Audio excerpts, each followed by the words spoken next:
Nós estamos na série Restituição. É tempo de restituição. Diga, vai haver restituição na minha vida. Você crê nisso? Abra sua Bíblia. Primeiro livro de Samuel, capítulo 30. Primeiro livro de Samuel, capítulo 30. Olha que texto precioso este.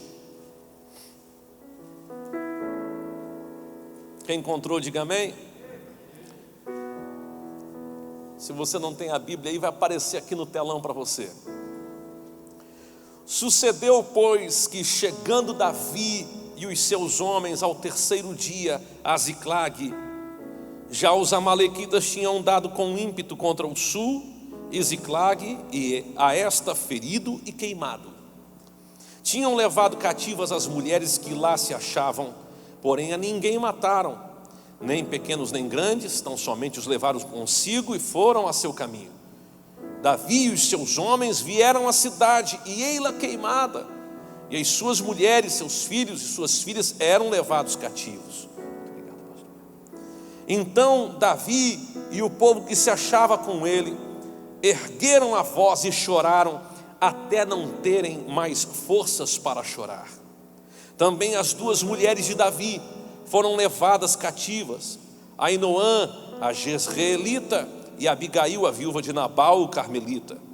Davi muito se angustiou, pois o povo falava de apedrejá-lo, porque todos estavam em amargura, cada um por causa de seus filhos e de suas filhas. Porém Davi se reanimou no Senhor, seu Deus. Disse Davi a Abiatar, o sacerdote, filho de Aimeleque: traze-me aqui a estola sacerdotal. E Abiatar a trouxe a Davi. Então consultou Davi ao Senhor, dizendo: perseguirei eu o bando? Alcançá-lo-ei?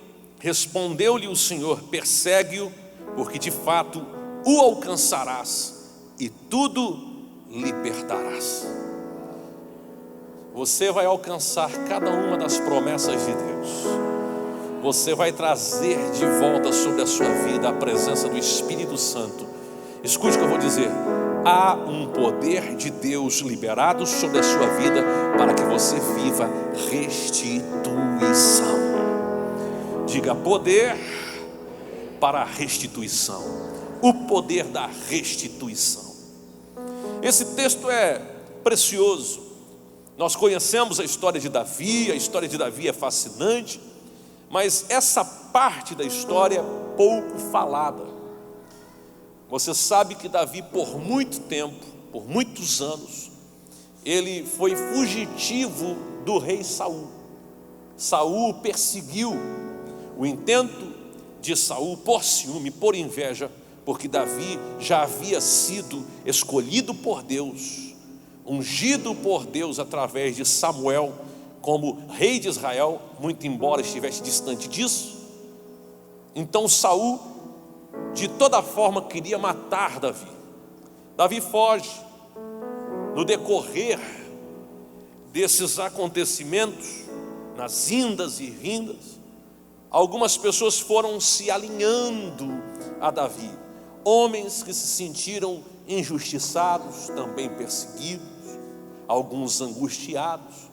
E ele foi formando um exército de gente que estava aquém, estava de fora. Num determinado momento, ele vai morar no meio dos filisteus.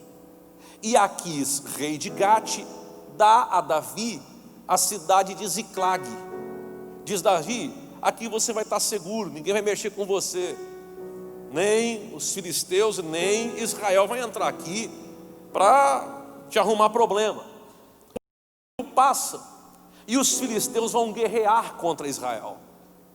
E nessa de ir contra Israel, contra o rei Saul, eles chamam Davi para ir junto.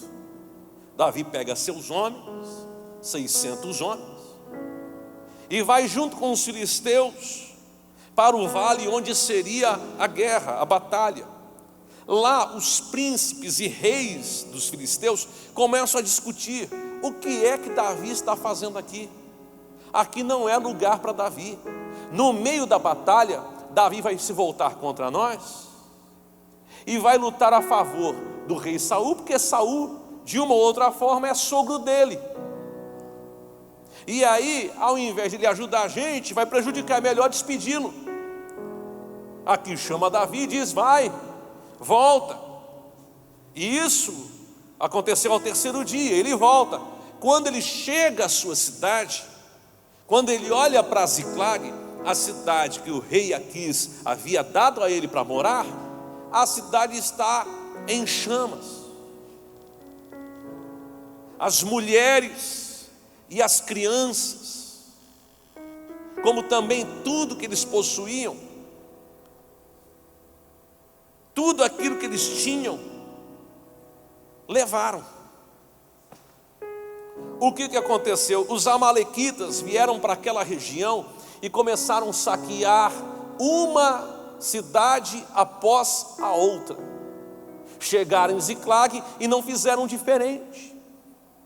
Pois bem, esse acontecimento traz um aborrecimento, uma angústia geral. Você fica perplexo com a atitude deles. Ora, não é para ser diferente. Eles ficam desesperados. Observe o versículo 4 que nós lemos. Então Davi e o povo que se achava com ele ergueram a voz e choraram, até não terem mais forças para chorar.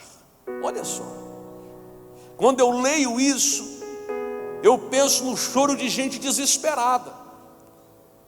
Não é um chorinho, não é aquele lamento de alguém que fica pelo canto dizendo: meu Deus, olha o que aconteceu comigo. Não é.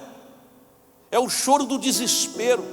Quando alguém levanta a sua voz para chorar e chora, é porque foi ferido gravemente, é porque o prejuízo é muito grande, é porque o coração está doendo, é porque a alma está amargurada, é porque foi dominado, pressionado, e o espírito está abatido. É por isso.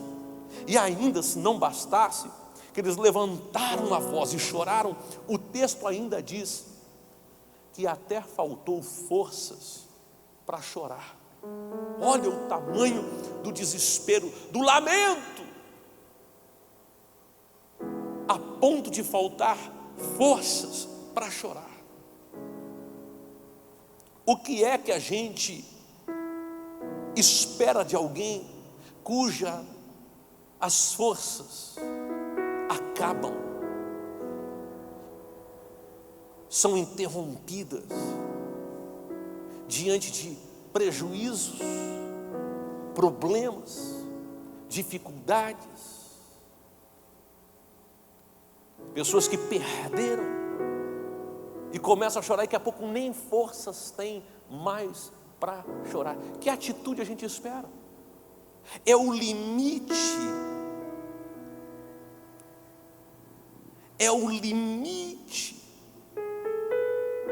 da resistência humana.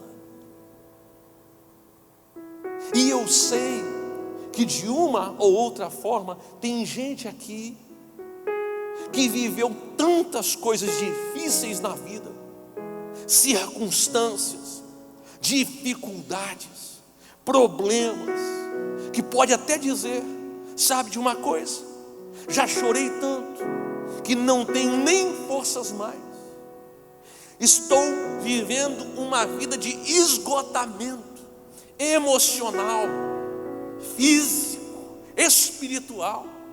Estou vivendo um esgotamento, não tenho nem força mais para chorar. Mas glória a Deus que você está aqui na Mais de Cristo hoje. Por quê, pastor? Porque nesse lugar tem poder de Deus sobre a sua vida para trazer você a um outro nível, a um outro estágio, a um outro estado. E que nível é esse? Nível de restituição.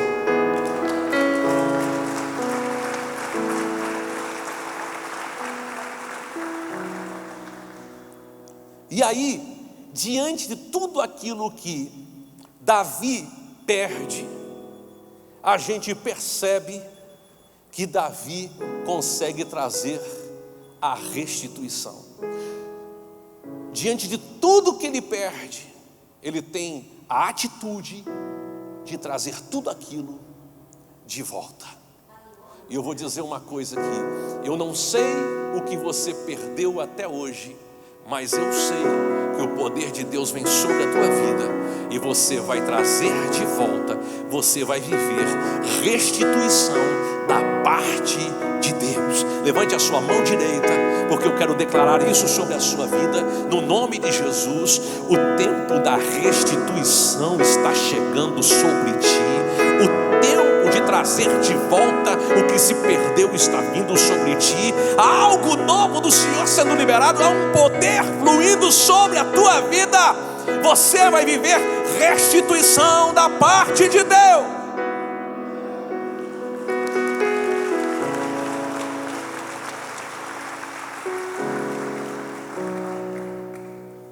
E aí eu quero anotar aqui 3 coisas que Davi perdeu e ele lutou para trazer de volta. E são coisas que você não pode abrir mão. A primeira delas é: lute pela restituição da sua família. Lute pela restituição da sua família. Não abra mão da sua família. Você vai ver no versículo 6, Davi muito se angustiou, pois falavam de apedrejá-lo, porque todos estavam amargurados, cada um por causa de seus filhos e de suas filhas. No versículo 5, também as mulheres de Davi foram levadas. Davi perde a sua família. Ele sai para cumprir um compromisso, e quando ele volta, ele perdeu a sua família. A família é a coisa mais preciosa que você possui. Deus leva a sério a família. Não abra mão de seus filhos, não abra mão dos seus pais, não abra mão do seu cônjuge. Não negocie princípios. Não existe uma sociedade saudável sem famílias bem estruturadas. O conceito de uma sociedade saudável tem seu fundamento na família. Família é uma instituição divina. Nós nos dirigimos ao Senhor como sendo Deus Pai, Deus Filho, Deus Espírito Santo. Quando você recebe a Cristo, você se torna nova criatura, mas a definição é: a todos quantos o receberem, deu-lhes o poder de serem feitos filhos de Deus. Deus tem uma família e nós somos seus filhos.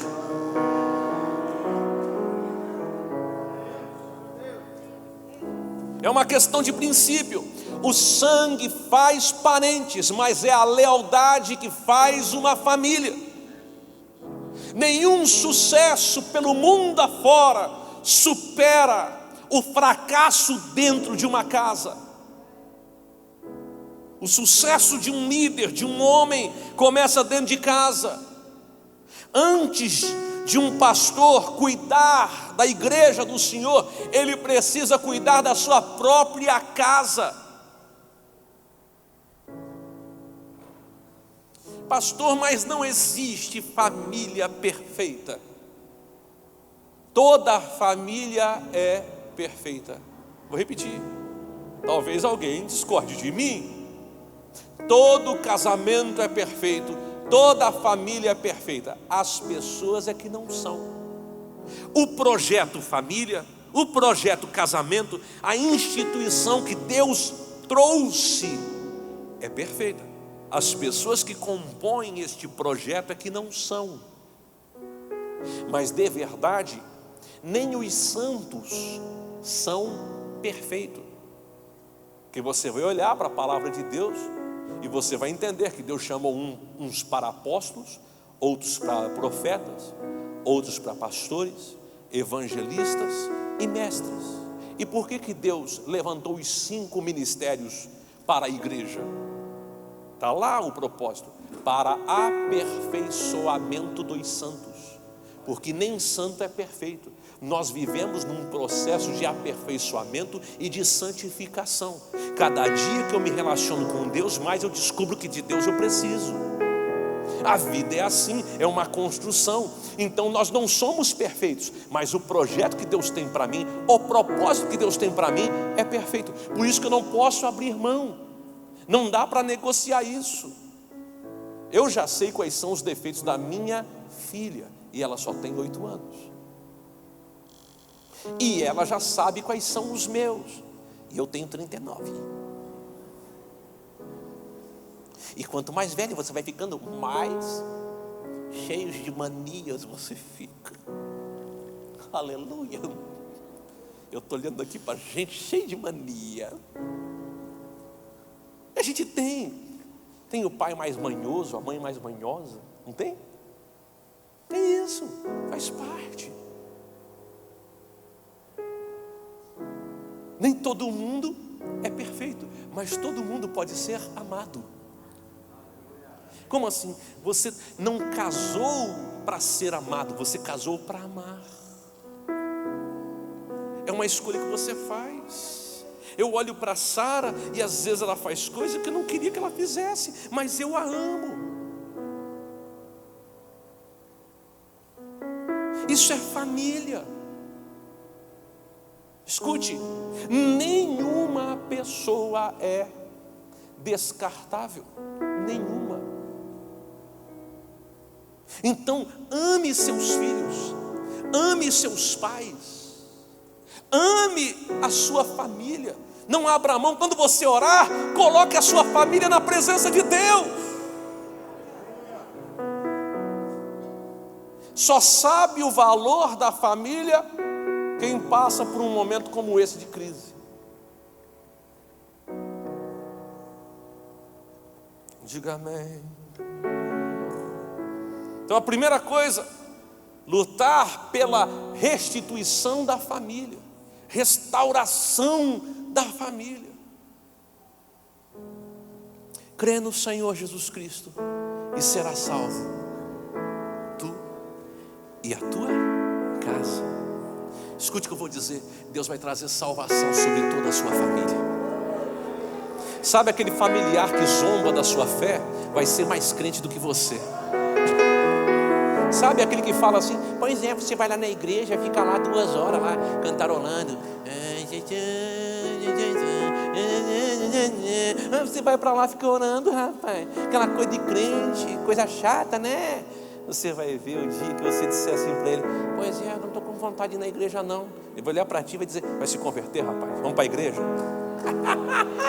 Vai ser mais crente do que você, irmão. Deus vai trazer salvação sobre toda a tua casa.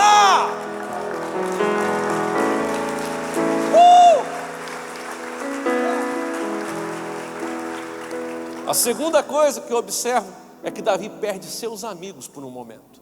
Como é que é, pastor? Seus amigos. Lembra? Gente angustiada, gente sofrida, gente injustiçada. Aqueles homens vão se aliando a Davi, vão fazendo parte do propósito do rei Davi, vão se sujeitando à liderança de Davi. Davi os conduz para cá e para lá. Eles dão a vida por Davi.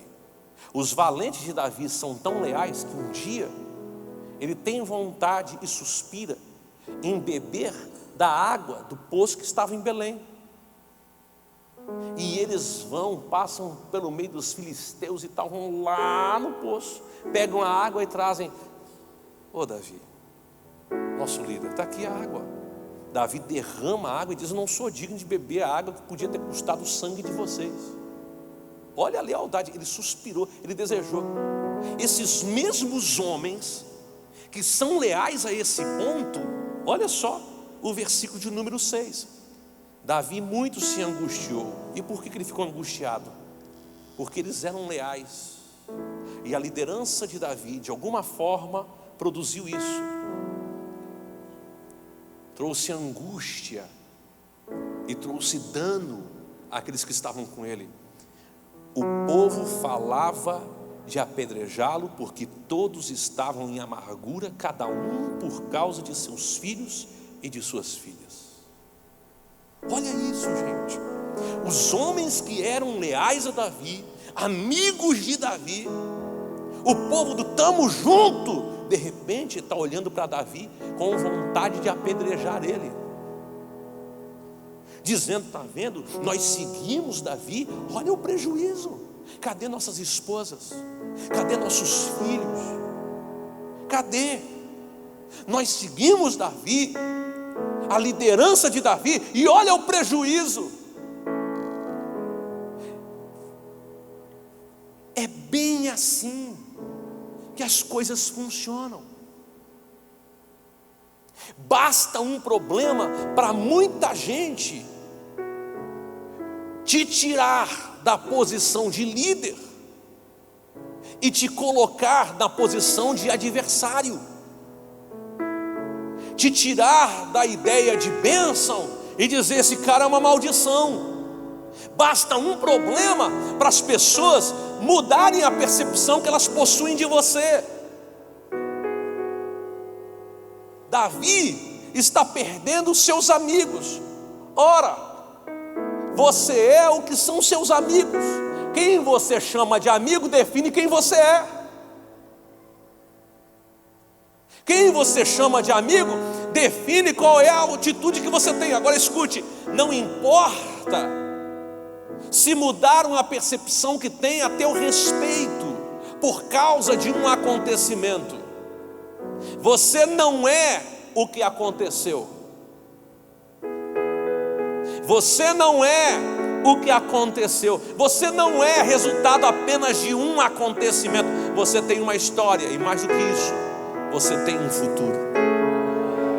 E eu quero declarar que aqueles que mudaram a percepção a teu respeito, eles terão que rever esta percepção, porque Deus se manifestará na sua vida.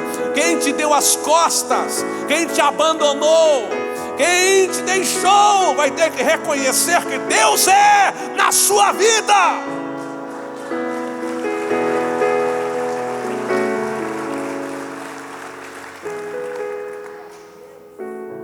O que isso quer dizer, pastor? Deus vai trazer de volta alguns amigos. Eu passei uma crise num tempo difícil, e muita gente me abandonou. E quando a pessoa voltava, aí tinha alguém de perto que dizia: pastor, não dá moral não, hein? Porque esse aí é rebelde, esse aí lhe traiu. E aí a gente acha que tem direito. Me traiu mesmo. Aí você deixa de ser um crente abençoado para ser um crente abençoado.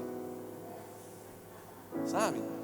Fica resmungando pelos cantos. Quando encontra a pessoa: tomara que ela veja que Deus é comigo. Gosto de citar o versículo: preparas uma mesa perante mim na presença dos meus adversários. Não é teu adversário.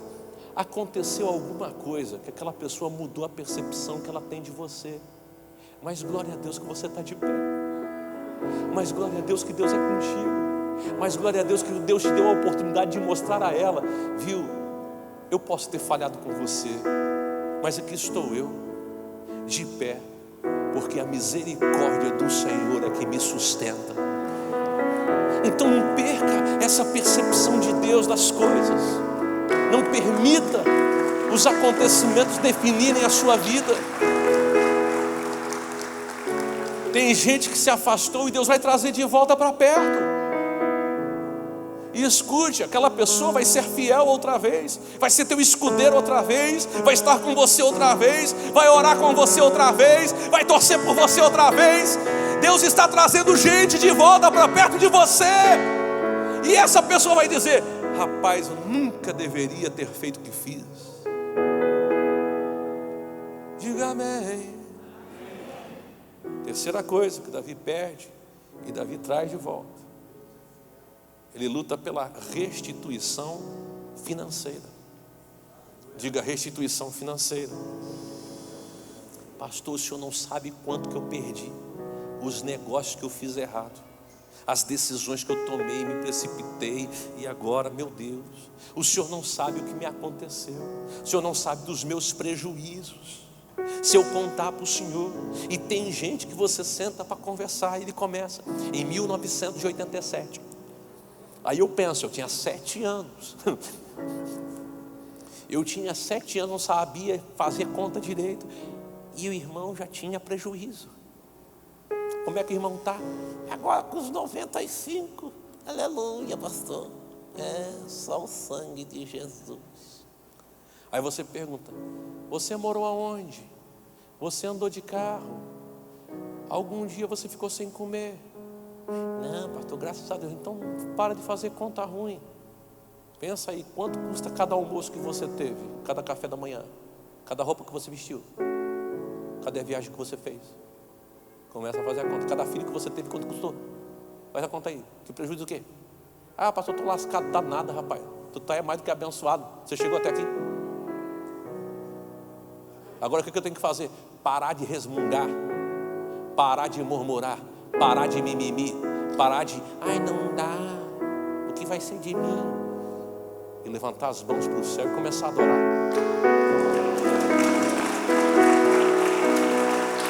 É tempo de agradecer. Agora escute, olhe lá para o versículo 18 do capítulo 30.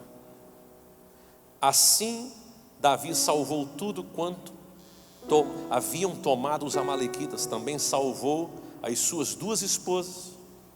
Não lhes faltou coisa alguma, nem pequena, nem grande, nem os filhos, nem as filhas.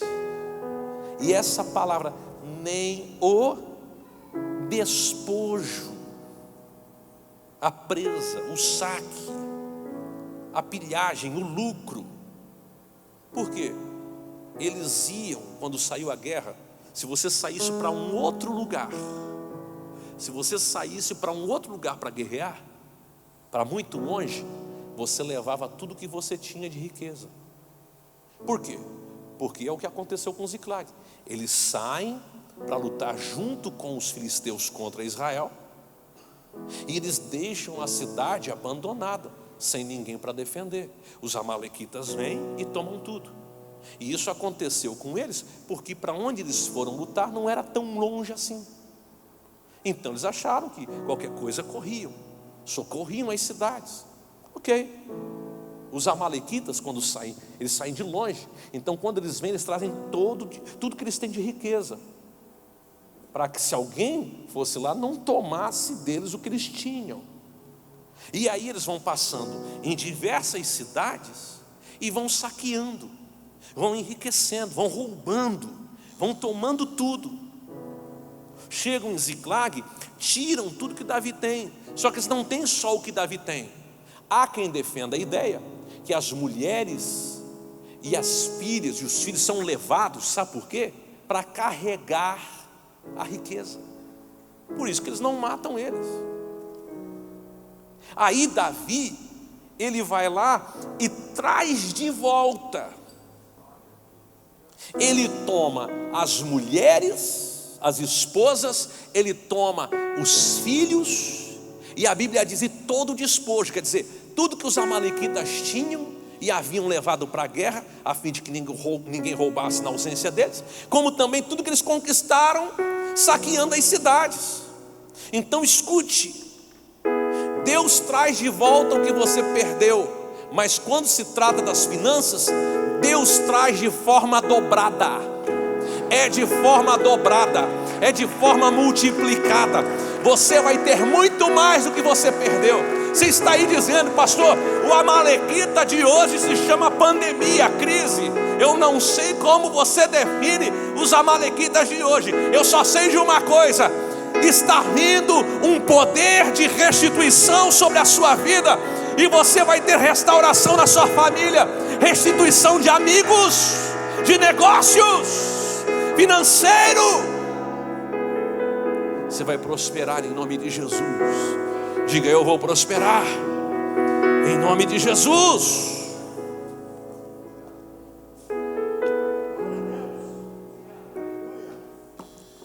O texto termina dizendo: nada do que lhes haviam tomado deixou de trazer.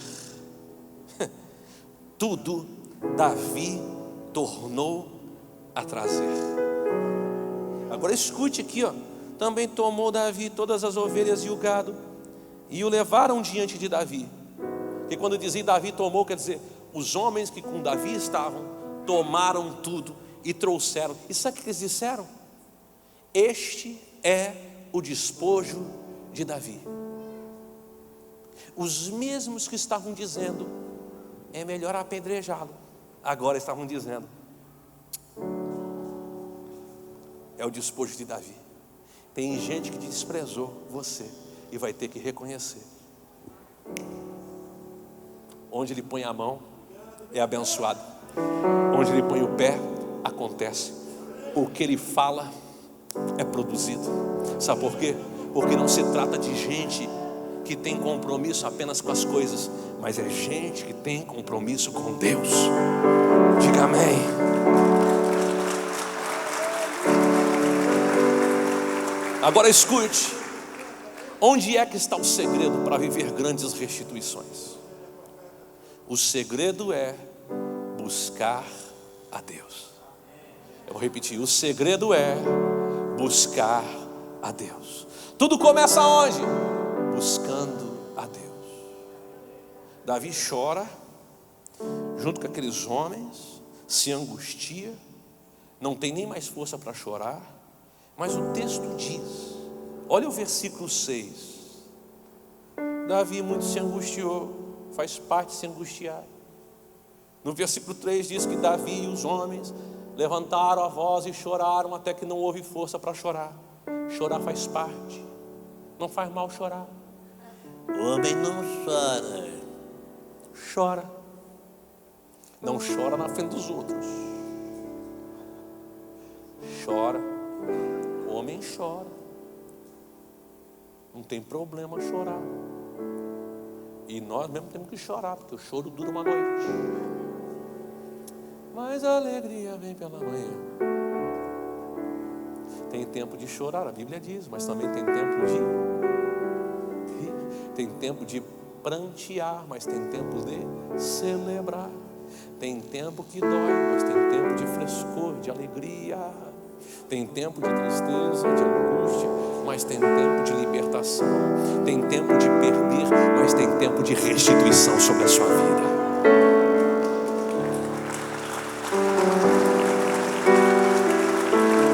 O segredo é buscar a Deus. Diga, o segredo é buscar a Deus. Aí no versículo 6 você lê: muito se angustiou Davi, pois o povo falava de apedrejá-lo, porque todos estavam em amargura, cada um por causa dos seus filhos e de suas filhas. Se o versículo 6 terminasse aqui e Davi fosse apedrejado, que história terrível seria. Mas o versículo continua e diz: porém Davi se fortaleceu, se reanimou. Aonde? Aonde? No Senhor seu Deus.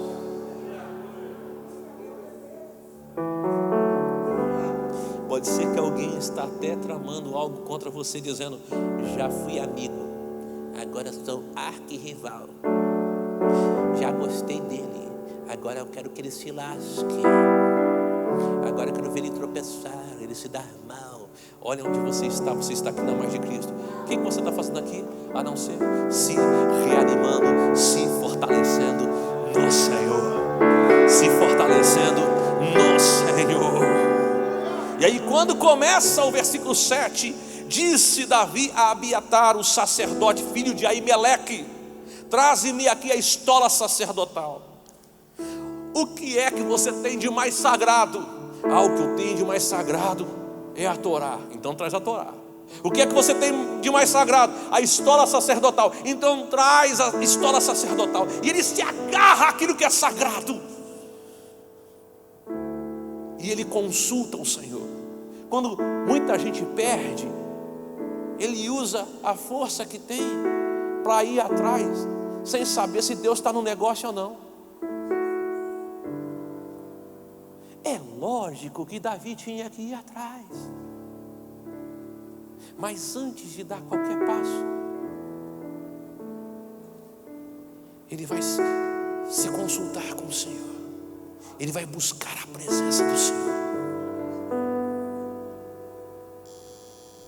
Olha o que ele diz: perseguirei eu a eles, alcançá-los-ei. E o Senhor respondeu: persegue-o, porque de fato o alcançarás e tudo libertarás. Antes de dar qualquer passo, busque a presença de Deus. Antes de fazer qualquer coisa, se coloque na presença de Deus. Antes de colocar os pés pelas mãos, consulte a vontade de Deus. Antes de uma decisão, faça uma oração.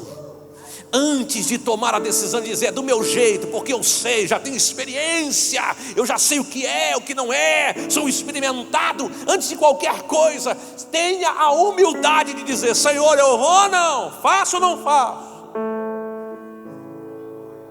O segredo é buscar a Deus. E eu sei o que você veio fazer aqui hoje. Eu não estou errado em relação a isso. Você veio buscar a presença de Deus. Você não veio aqui porque o pastor é legal, porque a palavra é boa, porque o louvor toca bonito, porque os irmãos se assentam, porque o ambiente é descontraído, porque você sente arrepio quando está adorando. Não, você veio aqui porque você sabe que não há nome maior do que o nome de Jesus. Não há ninguém maior do que Ele. Não há nada mais poderoso do que Jesus. Ele mesmo, quando foi assunto aos céus, Ele disse: é-me dado todo o poder no céu e na terra. Escute o que eu vou dizer: diante dele todo joelho se dobrará e toda língua confessará que Ele é o Senhor. Nós viemos buscá-lo, e o segredo disso é quando mãos se levantam, porque levantar as mãos é sinal de rendição, é dizer: eu entrego o controle a ti. Não é do meu jeito, é do teu jeito. Entrega o teu caminho ao Senhor, confia nele, e o mais Ele o fará. Oh, aleluia! Fique de pé em nome de Jesus em todo esse lugar.